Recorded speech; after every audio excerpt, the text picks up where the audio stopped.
Hai semuanya, Assalamualaikum warahmatullahi wabarakatuh. Terima kasih yang udah klik video ini dan selamat datang kembali di channel aku. Oke, untuk video kali ini kita mau ngebahas tentang rumah angker yang ada di Indonesia tentunya. Waktu itu kan beberapa minggu yang lalu aku udah pernah ngasih tahu nih beberapa rumah angker yang ada di Indonesia. Dan kali ini aku mau ngasih tahu kalian juga rumah-rumah angker lain yang ada di Indonesia. Tapi di video kali ini aku nggak sendirian seperti biasanya karena malam ini aku ditemenin sama adik aku. Kenalin diri, coba. Halo teman-teman, jadi nama aku Atta Karna Syahira, panggilan aku Aya. Kalian boleh follow Instagram aku, nanti aku tag di bawah sini. Oke, nggak usah banyak cang-cincang lagi, langsung aja kita mulai ke rumah angker yang pertama. Nah, untuk rumah yang pertama kita punya rumah ambulans Bahu Reksa nih, Ay. Nah, rumah ambulans Bahu Reksa nih kenapa nih dijuluki rumah ambulans? Karena katanya di depan rumah ini terdapat mobil ambulan yang nggak tahu nih datangnya dari mana. Berarti kita nggak tahu kalau ambulan tersebut itu datangnya dari mana. Nggak ada yang nganterin dan katanya juga nggak ada yang sengaja naruh di situ nih. Dan aku lupa ngasih tahu kalau rumah ambulans ini itu terdapat di Jalan Bahu Reksa nomor 15 Citarum, Bandung, Jawa Barat. Nah, jadi kenapa sih rumah ambulans ini bisa ada ambulans di depan rumahnya? Karena konon katanya pemilik rumah ini sekeluarga ini mengalami kecelakaan maut dan meninggal dunia. Nah, ketika mereka sudah dikabarkan meninggal dunia ini, mereka itu dibawalah sama mobil ambulans ke rumah sakit. Nah, tadi kan dibawa nih sama ambulans kan ke rumah sakit mereka yang udah meninggal dunia ini satu keluarga yang meninggal. Oh, jadi yang meninggal itu satu keluarga ternyata. Dan mereka itu dibawa kan sama ambulans. Tapi yang anehnya adalah keesokan harinya setelah ambulans ini ngantar seluruh mayat keluarga ini ke rumah sakit, ambulans yang tadi ngantar mereka itu tiba-tiba ada di halaman rumah keluarga itu gitu loh. Berarti ada yang bawa ke situ atau gimana? Iya, tapi kata pihak rumah sakit itu nggak ada yang bawa ambulans itu ke sana, nggak ada yang nganterin ke sana, dan nggak ada juga instruksi yang harus yang mengantarkan kalau ambulans itu harus ke sana. Terus ada juga nih kejadian-kejadian yang bisa dibilang angker juga dan nggak masuk di akal. Apa nih kejadiannya? Jadi itu kata warga sekitar, kalau misalkan warga sekitar itu tuh sering lihat kalau ambulan ini terus mondar-mandir di sekeliling komplek tanpa supir lagi katanya. Oh, berarti jadi kayak jalan serem banget gitu kan. Bener-bener ambulansnya jalan kosong sendiri. banget ambulannya, terus dia tuh kayak mondar-mandir kayak kalian dan kita juga termasuk pasti takut ya kan. Ya iyalah, kalau ngelihat secara langsung kayak gitu pasti pikiran kita kan udah nggak mikirin yang aneh-aneh, pasti mikirannya udah hantu nih ya kan. Nah, terus nih selain tadi ada yang kata warga ambulansnya bolak-balik tanpa pengemudi, yang berarti dia jalan sendiri ini, ada juga nih warga sekitar yang mengatakan bahwa mereka melihat penampakan beberapa makhluk halus yang ada di sekitar ambulans itu. Berarti contohnya kayak kuntilanak, pocong, kayak gitu ya. Ada kuntilanak merah katanya, pocong, dan juga ada tengkorak yang gimana sih? Yang mondar-mandir. Jadi penampakan yang dilihat warga sekitar itu ya hantu-hantu itu gitu loh. Nambah serem ya teman-teman makin kesini. Menurut kalian gimana? Ini bener-bener ada nggak sih ceritanya, dan hantu-hantu itu beneran nggak sih dilihat warga-warga sekitar? Komen di bawah ya. Komen di bawah jangan lupa.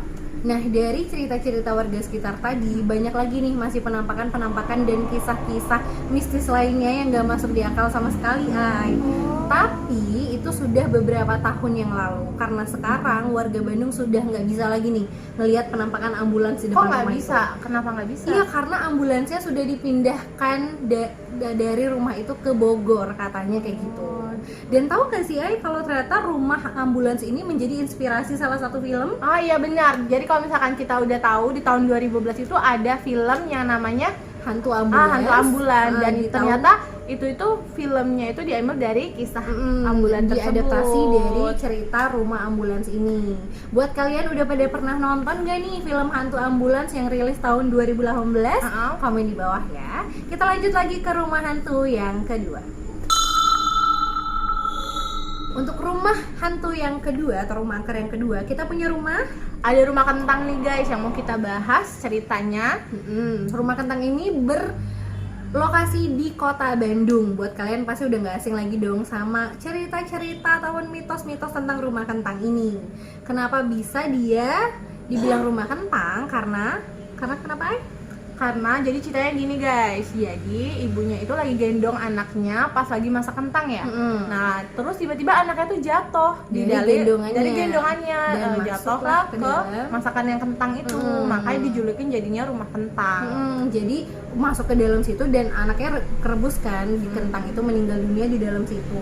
Jadi dari situlah mulai tercium aroma kentang dari rumah yang Tersebut. berlokasi di Bandung ini, makanya dibilang rumah kentang. ya Sempat ada kan? filmnya kan kalau Ah, nggak salah, sempat ada itu sempat filmnya booming juga. banget rumah kentang sampai pernah ini ya rilis di bioskop juga kan, dan kita juga sempat nonton tapi udah lama banget film itu. Jadi Kalian kalian udah yang pernah belum nonton belum? kalian misalkan belum nonton, coba nonton. Tapi selain versi yang tadi dibawain sama Ayah, kita punya versi lain lagi nih, jadi cerita rumah kentang ini. Katanya juga nih, bukan hanya cerita pertama tadi yang dipercaya masyarakat, tapi ada juga nih kayak baby sister gitu ya, atau kayak pembantu gitu, yang dia tuh dongkol banget nih sama anak kecil majikannya. Oh, yang anak kecil yang tadi masuk ke dalam rebusan kentang itu? Enggak, ini beda cerita. Oh, beda Kalau yang cerita. tadi itu kan versinya itu ibunya ngegendong anaknya dan nggak sengaja jatuh ke dalam kuali yang lagi ngerebus kalau kentang. ini beda lagi nih versinya. Kalau ini beda Apa lagi. tuh? Kalau ini versinya itu baby sister ini dengan sengaja memasukkan anak kecil itu ke dalam rebusan kentang itu karena dia Tega dongkol banget ya, banget sama tega majikannya, banget ya, itu jahat benar banget. banget. Dan disajikan di keluarganya. Jadi dimakan sama keluarga jadi sendiri. bayi itu ikut-ikutan jadi sajian malam bersama kentang-kentang itu. Tapi ini balik lagi ya, ini mitos. Hanya cerita yang beredar tanpa kita tahu kebenarannya kayak gimana. Kenyataannya seperti apa? Cuma ada yang ceritain seperti itu berarti. Serem banget ya. Jadi menurut kalian gimana? Ini beneran atau cuman mitos-mitos doang? Komen di bawah. Nah terus karena cerita-cerita yang beredar tadi yang bisa dibilang ceritanya tuh horor banget kan, dengan semua rangkaian cerita itu yang menyebabkan rumah kentang ini jadi kayak angker dan termasuk ke dalam salah satu bangunan angker di Indonesia juga katanya. Nah orang-orang di sekitar situ juga banyak yang ngelihat ada penampakan anak kecil yang berlari-lari setiap malam di sekitar rumah kentang itu. Berarti warga tuh lihat secara langsung ya kalau misalkan katanya. oh berarti gentayangan. Katanya kayak Serem gitu. banget deh. Dan selain melihat anak kecil, warga sekitar juga ada yang melihat nih ada anjing yang sering kali berkeliaran di sekitar rumah itu. Dan ketika warga nyoba nih buat ngejar anjing itu hilang kayak tanpa jejak. Oh berarti kayak anjing jadi-jadian gitu ya. Katanya seperti Berarti itu. seremnya tuh kebangetan guys. Katanya kayak gitu. Dan rumah itu udah berulang kali ditawarin untuk dijual kan Ay, tapi sampai sekarang Nggak ada yang laku sih katanya. Sampai sekarang detik ini pun rumah itu masih menjadi rumah misteri ya. Rumah yang karena ada kejadian-kejadian serta konon katanya kan cita-cita dari kampung sekitar. Berarti kosong dong rumah itu iya ya. kosong sampai sekarang, udah berusaha untuk dijual sama pemiliknya tapi nggak satupun orang yang mau membeli rumah itu karena background cerita-cerita tadi. Oh, karena ceritanya tadi horor, dia takut kali orang kan. Ya mau beli kan? Kita lanjut lagi ke rumah angker yang ketiga. Dan untuk rumah yang ketiga, kita punya rumah Fletterman di Semarang. Rumah ini merupakan rumah milik Ibrahim Fletterman yang menempati rumah itu pada tanggal 13 Desember 1888. Rumah ini kan milik Abraham Fletterman nih. Nah, dia udah mulai tinggal di sana tahun 1888. Permisi, ngeliat apa, Bu? Sibuk sendiri, Bu. Lanjut lagi. Dan Abraham Fletterman ini meninggal pada tanggal 26 Mei 1959 dan dimakamkan di Mount Carmel, Ungaran. Lokasi rumah ini berada di kota Semarang, teman-teman. Rumah ini terletak di Jalan Kiai Saleh, Kota Semarang, Jawa Tengah. Nah, buat kalian nih, pernah gak sih kalian nonton film Beranak Dalam Kubur yang diperankan sama almarhumah Zuzana? Kalau kalian pernah nonton filmnya, pasti kalian notice nih sama rumah Fletterman Semarang ini, karena rumah inilah Jadi rumah ini yang dipakai untuk syuting gitu ya? syuting film Beranak Dalam Kubur itu. Udah pernah nonton belum filmnya? Belum sih. Harusnya udah nonton sih. Buat kalian udah pada nonton belum? Wajib nonton gak sih? Apalagi yang meraninnya almarhumah Zuzana. Awalnya rumah ini tuh nggak keurus, Ay. Kesan angker itu terlihat dari luar. Namanya rumah lama ya kan, jadi udah nggak ada yang ngurus, nggak ada yang ngerawat, jadi cat-catnya terkelupas, terus bangunannya udah kayak nggak kokoh lagi, jadi kesan angkernya tuh makin kuat gitu loh, terlihat dari luar. Tapi berani banget ya mereka pakai rumah tersebut untuk syuting. Kalau aku tuh takut. Dan syutingnya film horor lagi ya kan. Pasti dapat banget tuh misis-misisnya. Atau mungkin selama syuting kita kan nggak tahu apa yang terjadi di sana. Namanya juga kan syutingnya, apalagi film-film kayak gitu kan, berarti mereka harus pamit dulu. Mungkin pasti ada nih kejadian-kejadian mistis yang mungkin aja dialamin oleh kru-kru yang berada di lokasi rumah tersebut. Nah, rumah Veterman ini kan seperti yang tadi aku bilang nih, kayak nggak kerawat di luar karena nggak ada yang jagain kan. Sampai pada akhirnya rumah ini pun ditempati oleh pasangan suami istri gitu. Berdua berarti? Namanya Max dan Ellie. Dirawatlah rumah itu, ya kerawatlah selama bertahun-tahun. Tapi mereka pun mengatakan bahwa mereka juga mengalami kejadian-kejadian mistis seperti melihat penampakan. Tapi mereka masih tinggal di situ atau gimana? Enggak, kalau sekarang udah enggak, karena pada Kalau tahun sampai 2000 sekarang serem banget ya. Iya pasti sih, mereka pasti mengalami kejadian karena kan rumahnya masih dalam pondasi yang lama tuh, belum direnov apa-apa sampai pada tahun 2013 rumah Veterman ini pun, permisi Mbak, kenapa keluar dari layar? Sibuk sekali, mohon maaf. Astagfirullah. Rumah Veterman ini pun dihibahkan ke yayasan Mardi Waluyo. Jadi dijadiin yayasan gitu loh. Udah bukan jadi rumah tinggal lagi.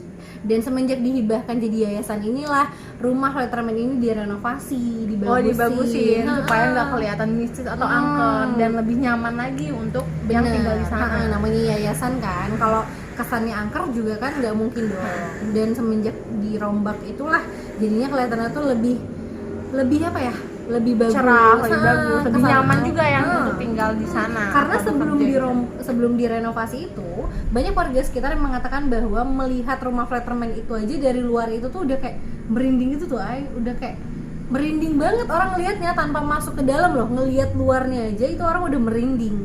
Dan ternyata ada nih kisah yang mengatakan bahwa ada warga di sana yang melihat penampakan kuntilanak yang memakai gaun putih panjang gitu. Itu serem banget sih, kalau aku nggak kebayang, mungkin kalau aku udah pingsan terus nggak sadar lagi sampai sekarang.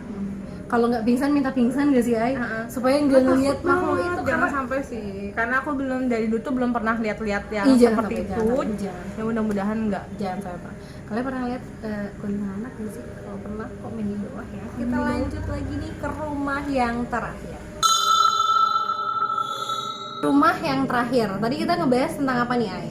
Yang terakhir tuh rumah yang bukan rumah sih, tapi gedung ya. Lawang Sewu.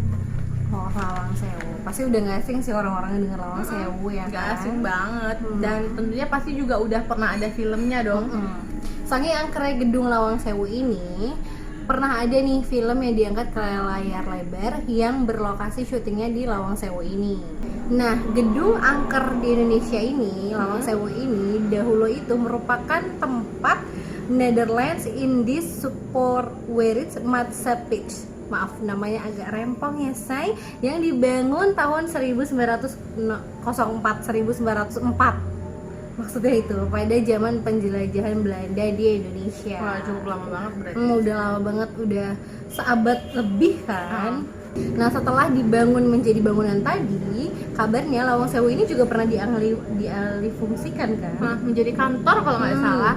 Kantor Jawatan Kereta Api Republik Indonesia atau DKARI. Banyak lagi nih dialihfungsikan sebagai gedung-gedung lain sampai akhirnya jadi tempat wisata kan, kayak sekarang tempat uji nyali, orang-orang buat yang mau tahu kayak ngerasain keangkeran Lawang Sewu, kayak tempat-tempat wisata orang foto buat video, bahkan YouTubers pun pernah sempat ke sana pastinya, banyak banget. Mereka penampakan di sana, konon katanya kayak gitu. Kalau dikasih tawaran nih, Ai, ke Lawang Sewu untuk uji nyali, apakah kamu mau? Nggak usah ya Bu ya. Saya juga nggak berani Bu ya, sebelum maju lihat hantu udah modar, udah pingsan duluan, jadi mohon maaf ya. Kalian tahu nggak sih kenapa gedung itu dikasih namanya Lawang Sewu? Kenapa coba? Karena terdapat banyak pintu dan jendela di bangunan itu. Saking banyaknya jadi dijulukin itu sama 1000 yang pintu atau Lawang Sewu. Benar. Gitu katanya. Kalian tahu kan kalau misalkan Lawang Sewu itu termasuk bangunan yang terangker di Indonesia. Saking angkernya banyak nih katanya penampakan-penampakan, kisah-kisah horor dan mistis yang sama sekali nggak masuk akal di dalam Lawang Sewu ini. Saking angkernya tadi sampai diangkat jadi film layar lebar. Buat kalian pernah nggak sih berkunjung ke Lawang Sewu ini? Dan kalian punya nggak nih kalau pernah ke sana, punya cerita mistis mungkin atau pengalaman-pengalaman? Atau mungkin udah nonton film Lawang Sewunya, komen di bawah. Terus selanjutnya nih, nggak cuman ada cerita horor ataupun penampakan-penampakan sama yang mistis-mistis aja. Konon katanya ada satu ruangan nih di Lawang Sewu yang sangat angker dan banyak orang bersaksi ngelihat banyak penampakan di sana. Ruangnya itu adalah penjara bawah tanah gitu loh, penjara bawah tanah. Jadi di gedung itu ada bawah tanahnya? Ada bawah tanah, penjara bawah tanah waktu zaman dulu, sebelum sekarang dijadiin tempat wisata. Nah, jadi kan tadi penjara bawah tanah ini konsepnya kan jongkok ya. Jadi setiap orang yang mau masuk ke penjara itu harus Berarti jongkok. bawah tanahnya itu nggak gede dong? Pendek gitu loh. Jadi kalau kayak- misalkan mau ke sana itu jongkok. tahanan-tahanan yang masuk ke sana itu harus berjalan jongkok. Nah, semua kisah horor ini di dalam ruangan bawah tanah ini bermula dari ada nih suatu hari nih ya, waktu zaman penjajahan itu ada nih kayak 5-9 orang tahanan yang dipaksa masuk ke dalam penjara bawah tanah itu, Jadi kayak dulu itu kayak yang bener-bener yang serem banget gitu ya, dipaksa buat masuk ke situ. Bener. Terus disiksa nggak? Disiksa lah pasti kalau udah disuruh jalan kayak gitu. Dan kalian mau tahu nggak nih, mau tahu nggak sih, mereka itu dipaksa masuk ke dalam kotak yang ukurannya hanya 1,5 meter kali 1,5 meter. Itu satu orangnya? 5-9 orang itu dimasukin ke dalam kotaknya tuh, dijejelin paksa kayak gitu tuh. Ya ampun. Kayak ya kalian bayangin aja lah. Kayak yang serem banget gitu ya jadinya. Maksudnya kalian bayangin aja kita yang badannya segini-gini nih, misalnya Segede 9 ini. orang. Dan mungkin mereka lebih tinggi dari kita, dimasukin ke dalam kotak berukuran kecil. Sumpah sih itu. Dan kayak orangnya kecil banyak. banget. Dan tinggi kotak itu hanya 160 cm. Jadi kalian bisa bayangin segimana udara yang ada di dalam, dan karena penyiksaan yang mereka dapat, mereka pun tuh meninggal dunia, pingsan, sesak napas, dan yang namanya di dalam kotak gitu pengep Nggak kan? bisa bergerak sama sekali karena kan ditumpuk-tumpuk kayak pakaian gitu kan. Bener. Jadi mungkin bisa bernapas, bergerak, maka dari itu mereka tewas dan meninggal dunia. Dan arwah dari mereka lah yang dipercaya menggentayangi penjara bawah tanah yang ada di Lawang Sewu. Nambahlah cerita keangkeran di Lawang Sewu ini. Jadi berawalnya mungkin dari itu kali kan.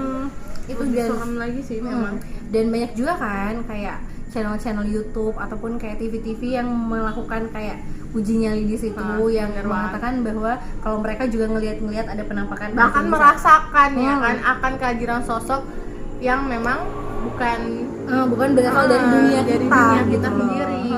Menurut kalian gimana sih Lawang Sewu ini adalah cerita terakhir yang kita bawain hari ini? Menurut kalian gimana? komen di bawah. Dari 4 rumah ataupun gedung ini, menurut kalian yang mana nih yang pernah kalian datengin mungkin buat uji nyali? Apa yang kalian tonton, karena sebagiannya itu udah ada Di filmnya, filmnya. di film yang udah dibuat sutradara Indonesia kan hebat-hebat ya. Jadi apa mungkin kalian udah pernah nonton, terus juga lebih kurangnya hampir sama kayak cerita kita kan. Kalian boleh komen di bawah. Iya, bener banget. Dan mana nih kisah yang paling kalian percaya dari semua rumah angker yang pernah aku ceritain? Oke, komen di bawah ya. Oke, sekian dulu video dari kita. Mohon maaf untuk kurang lebihnya. Terima kasih untuk yang sudah like, share, bahkan subscribe video ini. Jangan lupa nonton terus channel kita. Terus dukung kita terus. Dengan klik tombol subscribe di bawah, nyalain tombol notifikasinya supaya kalian gak pernah ketinggalan updatean terbaru dari channel. Komen di bawah juga kalau misalkan ada kekurangan, mohon maaf. Terus juga kalau misalkan kalian mau minta Ide-ide saran ide-ide mungkin saran buat mungkin video-video buat video selanjutnya. selanjutnya, mau cerita apa atau apa, bisa banget. Dan untuk Instagram aku kalian boleh follow juga nanti di bawah. Lagi juga follow juga Instagram aku di Tasya Firdaus. Terima kasih, dadah, assalamualaikum. Dadah, assalamualaikum warahmatullahi Mohon maaf wabarakatuh. untuk keabsurdan hari ini. Bye bye.